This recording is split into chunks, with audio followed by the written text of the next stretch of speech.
ప్రభువైన యేసుక్రీస్తు దివ్యనామంలో మీ అందరికీ శుభాభివందనాలు తెలియజేస్తూ ఉన్నా. అందరూ బాగున్నారు కదా? మరి దేవుని యొక్క మహాకృప 4వ మాసంలో మనం ప్రవేశించాం. గతించిన 3 మాసాలు దేవుని స్తుతిద్దాం. మాసాలను బట్టి సర్వాధికారి సర్వశక్తుడా వందనాలు. జనవరి, ఫిబ్రవరి, మార్చి నెలలు మాకు ఆశీర్వాదకరంగా మార్చినందుకు, మమ్మలను ఆశీర్వదించినందుకు వందనాలు. పోషించి సంరక్షించి భద్రపరిచినందుకు వందనాలు. నీ సన్నిధి మేము వెళ్ళిన ప్రతి చోట ఉంచినందుకు వందనాలు. మా పనుల్లో, ఉద్యోగాల్లో, చేతి పనుల్లో, ఆయా బిడ్డలు స్కూల్కి వెళ్ళి వచ్చి ఉన్నప్పుడు వారి చదువుల్లో, ఆయా సమస్త విషయాల్లో కూడా ఆశీర్వదించినందుకు కృతజ్ఞతలు చెల్లిస్తూ ఉన్నాం. మేమేమైతే కలిగి ఉన్నామో అదంతా కూడా నిన్ను బట్టే కనుక నా దేవా నీకు వెళ్ళలేని కృతజ్ఞత వందనాలు చెల్లిస్తూ, మీ నామానికి మహిమయు, ఘనతయు, కీర్తియు, ప్రభావాలు పొందుకోమని మిమ్మల్ని హెచ్చిస్తూ మమ్మల్ని మేము తగ్గించుకుంటూ నజరేయుడైన యేసు దివ్యనామములో విశ్వాసముతో ఈ స్తుతి యాగాన్ని మీకు అర్పించుకొంచున్నాము తండ్రి. ఆమేన్. ప్రియమైనటువంటి దేవుని సంగమా, ఈ రోజున దేవుని యొక్క వాక్యములో నుండి మనం చూద్దాం. గత దినాల్లో ఇశ్రాయేలు యొక్క గోత్రాలు వారి యొక్క విశ్వాసాన్ని, వారి ఐక్యతని, వారు ఎలా నడిచారు, ఇవన్నీ కూడా యెహోషువ పుస్తకంలో నుండి మనం చూసాం కదా. ఈ రోజున ఒక రాజు యొక్క జీవితంలోనున్న ప్రార్థన గురించి మనం చూద్దాం. 2వ రాజుల గ్రంథము 19వ అధ్యాయము 4వ వచనములో ఈ రీతిగా వ్రాయబడుతున్నది.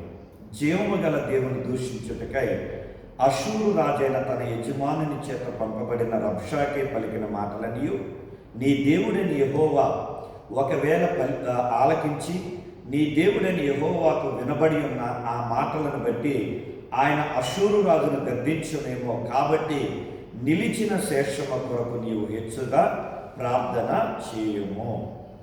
ఇక్కడ మనం చదువుకునే వాక్యము ఎవరి జీవితంలో సంఘటన అనగా హిజ్కియా అనే రాజు జీవితంలో జరుగుతున్నది.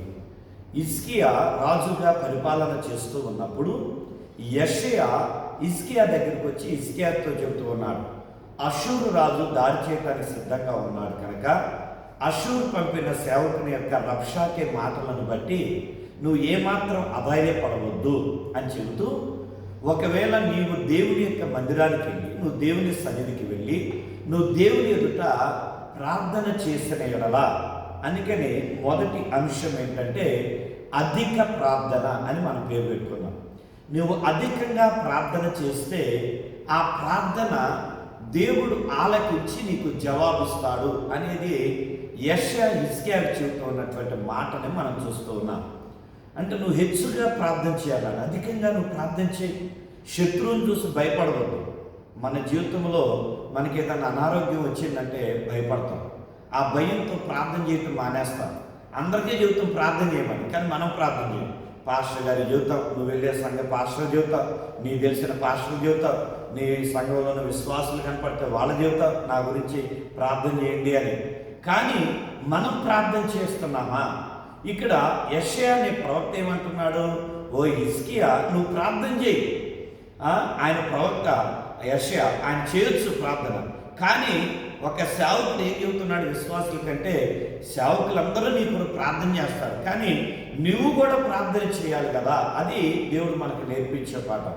ఈ దినాల్లో విశ్వాసులు ఏం చేస్తున్నారంటే ప్రేయర్ రిక్వెస్ట్లు పంపిస్తూ ఉంటారు. మంచిదే, పంపేయండి. అలాగే కనపడిన వాళ్ళందరూ ప్రార్థన చేయమని చెబుతారు, మంచిది, చెప్పండి. అయితే వాళ్ళు ఎవరెవరు చేస్తున్నారో నీకు తెలియదు, ఎంతమంది చేస్తారో నీకు తెలియదు. చేస్తామని కూడా చేయని వారు కొంతమంది ఉండొచ్చు, చేసేవారు కొంతమంది ఉండొచ్చు. కానీ నీవు చేస్తున్నావా? అది దేవుడు అడిగే ప్రశ్న. ఈరోజు మనం ప్రార్థన చేయకపోతే దేవుడు మనం మేలు చేయడు. మనం శ్రమలోనే, సమస్యలోనే, మన ఇబ్బందులోనే మనం ఇంకా అధికంగా ప్రార్థన చేయాలి. ఎంత ఎక్కువగా మనం ప్రార్థన చేస్తామో అంత అధికమైన ఆశీర్వాదాలు మనం పొందుకుంటాం. అందుకని ప్రభు అన్నారు కదా, నువ్వు ఆయన ఎదుట నిలబడి విశ్వాసంతో నువ్వు అడిగిన వాటికన్నా, ఊహించే వాటికన్నా ఆయన గొప్ప కార్యాలు చేసే దేవుడు కనుక ఆయన గొప్ప ఆశీర్వాదాలు పొందుకుంటావని పౌలు ద్వారా మనం నేర్చుకుంటున్నాం. మనం అడిగిన వాటికన్నా అధికంగా ఇవ్వగలిగిన దేవుడు ఎప్పుడు? నువ్వు అధికంగా ప్రార్థన చేస్తే. అధికంగా అంటే ఇక వచ్చేదాని మాటలతో లేక విశ్వాసం లేకుండా ఏదో చేస్తున్నాం కదా అని చేయటం కాదు. దేవుని మీద నీ మనస్సును నిమగ్నపరిచి నువ్వు ఎంత అధికంగా నువ్వు ప్రార్థన చేస్తూ ఉంటావో దేవుడు అంత అధికమైనటువంటి ఆశీర్వాదాలతో నిన్ను నింపే దేవుడై ఉన్నాడు అని మనం ఇక్కడ నేర్చుకుంటున్నాం. రెండవ ప్రార్థన ఏంటంటే అంశ ప్రార్థన. మొదటిది అధికమైన ప్రార్థన అయితే రెండోది అంశ ప్రార్థన. ఈ 19వ అధ్యాయము 14 వచనం అలాగే 15 వచనాన్ని మనం చదువుకున్నట్లయితే 19వ అధ్యాయం 14, 15 వచనాల్లో హిజ్కియా దూతల చేతుల నుండి ఆ ఉత్తరము తీసుకొని చదివి యెహోవా మందిరములోనికి పోయి యెహోవా సన్నిధిని దాన్ని విప్పి పరచి యెహోవా సన్నిధిని ఇట్లని ప్రార్థన చేసెను అని వ్రాయబడింది. అంటే ఇక్కడ అధికమైనటువంటి ప్రార్థన తర్వాత అంశ ప్రార్థన. ఏంటి అంశ ప్రార్థన అంటే అషూరు రాజు దాడి వేయటకు వచ్చాడు. వాళ్ళు ఏ క్షణమైనా వారి మీద యుద్ధాన్ని చేయటానికి రావచ్చు. అలాంటి సమయంలో ప్రజలు పిరికివారుగా ఉన్నారు. ఆ పిరికివారు ధైర్యవంతులు అవ్వాలి. శత్రువుల మీద యుద్ధానికి వెళ్ళినప్పుడు శత్రువులు ఓడించాలి. అలాంటి బలం కావాలి, అలాంటి నిరీక్షణ వారికి కావాలా, అలాంటి ధైర్యం కావాలా. అందుకని ఇక్కడ అంశ ప్రార్థన అంటే ఎదురుగా యుద్ధం ఉన్నది, ఆ యుద్ధాన్ని గురించే ఇతడు ప్రార్థన చేస్తున్నాడు. మనం కూడా ఒక అంశం పెట్టుకుంటే అంశం కొరకు ప్రార్థన చేయాలి, అంతేగాని మొత్తం ప్రపంచం అంతా తిరిగి రావటం కాదు. అసలు చెప్పిన దాన్ని వదిలిపెట్టి అన్నీ చేసుకుంటూ వస్తారు.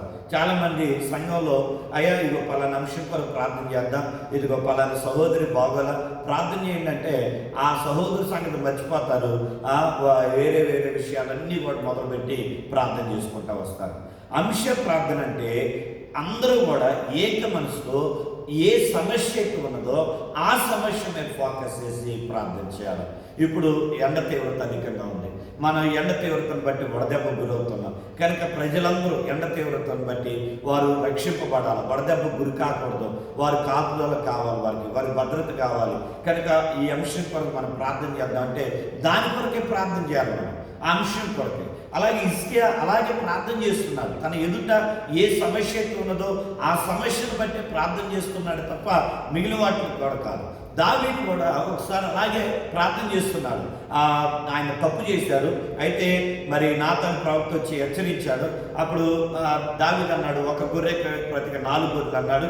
అందుకనే బత్షెబ పుట్టిన బిడ్డ చావు బతుకుల్లో ఉంటే ఇతడు ఉపవాసం ఉండి ఆ బిడ్డ యొక్క బ్రతుకుదల కొరకు ప్రార్థన చేస్తున్నాడు. ఆ రోగము నుండి, ఆ వ్యాధి నుండి ఆ బిడ్డ విడుదల పొందాలా, ఆ మరణం నుండి విడుదల పొందాలని ఉపవాసంతో రాజవస్త్రాలు తీసేసి గోరుపట్ట పెట్టుకొని పశ్చాత్తాపడుతూ ఏమి ఆహారం తినకుండా నీరు తాగకుండా ప్రార్థన చేస్తున్నాడు. ఎవరు బ్రతిమలాడినా, ఎవరు ఎంతమంది వచ్చి బ్రతిమలాడినా ఎవరు మాట వినకుండా దేవుడి దగ్గర మొరపెడుతున్నాడు. ఏంటంటే ఆ ఒక్క సమస్య, అయ్యా నేను తప్పు చేశానయ్యా, నేను పాపం చేశానయ్యా, ఇదిగో నా భార్యను ఎందుకు దుఃఖ పెడతావు, ఇదిగో నన్ను ఎందుకు దుఃఖ పెడతావు, ఇదిగో నా బిడ్డను ఎందుకు కష్టపెడుతున్నావు, అలాగే ఇదిగో ఈ ప్రజల ఎదుట నా బిడ్డను నేను కోల్పోయిన వాడిని అవుతాను కదా, మరి ప్రజలకు నన్ను రాజుగా చేసావు కదా, ఇలాగ అనేకమైన విషయాలు మాట్లాడట్లా.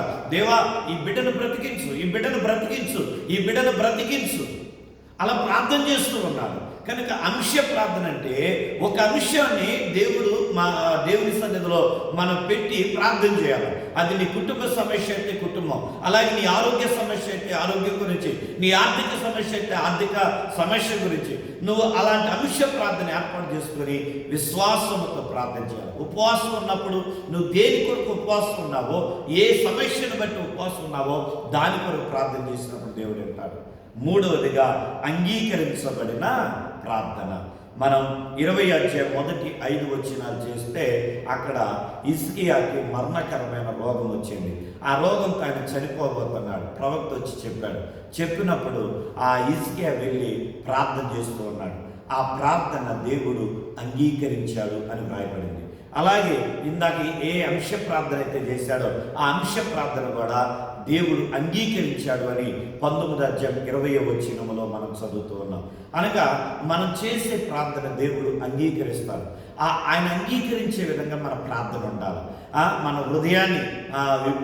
మన హృదయంలో పశ్చాత్తాపం కలిగి ఇక్కడ ఆయన నడవడికని గురించి, దేవా నేను ఎలా నడిచానో నీ ఎదుట, నా హృదయం ఎదుట ఎలా ఉన్నదో, నా జీవితం ఎలా ఉన్నదో నీకు తెలియదా అని ఆయన పశ్చాత్తాపడుతున్నాడు. తన హృదయాన్ని దేవుని సన్నిధిలో పరుస్తూ ఉన్నాడు.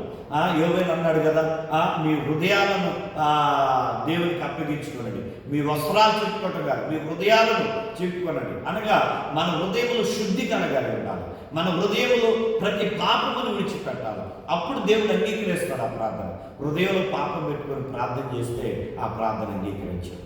ఇక్కడ హిజ్కియా అధికంగా ప్రార్థన చేశాడు, రెండోది ఒక అంశం కూడా ప్రార్థన చేశాడు, మూడవదిగా ఆ ప్రార్థన అంగీకరించబడింది అని ఈ 3 విధాలుగా ప్రార్థన గురించి చూస్తున్నాం. కనుక ఈ రాజు యొక్క ప్రార్థన ఆలకించిన దేవుడు ఈ రోజున నీ ప్రార్థన ఆలకిస్తాడు.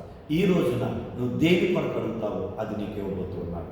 హిజ్కియాకి 15 సంవత్సరాల ఆయుష్ను పొడిగించిన ఆ దేవుడు నీవు నేను కూడా కలిగి ఉన్న అదే దేవుడు నీ ఎడల నా ఎడల అంతకన్నా అధికమైన ఆశీర్వాదాలతో నింపబోతున్నాడు. ప్రార్థన చేసుకున్నాం. మహోన్నతుడమైన మా దేవ, సర్వోన్నతుడని వందనాలు అయ్యా. హిజ్కియా అయ్యా నీ సన్నిధిలో అధికమైన ప్రార్థనతో నీ దగ్గరికి వచ్చి అయ్యా ఒక అంశంతో నీ దగ్గరికి వచ్చి ప్రార్థించినప్పుడు మొదటగా యుద్ధం గురించి, రెండవదిగా అయా ఇదిగో తన యొక్క ఆయా మరణముల గురించి ఆయా అంశంతో ప్రార్థించారు. ఆ ప్రార్థన మీరు అంగీకరించారు, మీరు ఆశీర్వదించారు. ఈ ఉదయకాల సమయంలో ఈ మాసంలో దేవా ఈ వాక్యం వింటున్న మా ప్రియబిడ్డలు ఎవరు ఎలాంటి పరిస్థితుల్లో సమస్యలు ఉన్నారు వారి ప్రార్థన మీరు అంగీకరించి మీ జవాబును అనుగ్రహించి మహిమను పొందమని మీకే ఘనత, మీకే కీర్తి, మీకే మహిమ ప్రభావాలు చూపించి మిమ్మల్ని హెచ్చించి మమ్మల్ని తగ్గించుకుంటూ యేసు నామములో విశ్వాసముతో పొంది ఉన్నాము తండ్రి. ఆమేన్. తండ్రి, కుమార, పరిశుద్ధాత్మ త్రియేక దేవుని సన్నిధి తోడైండి దీవించును.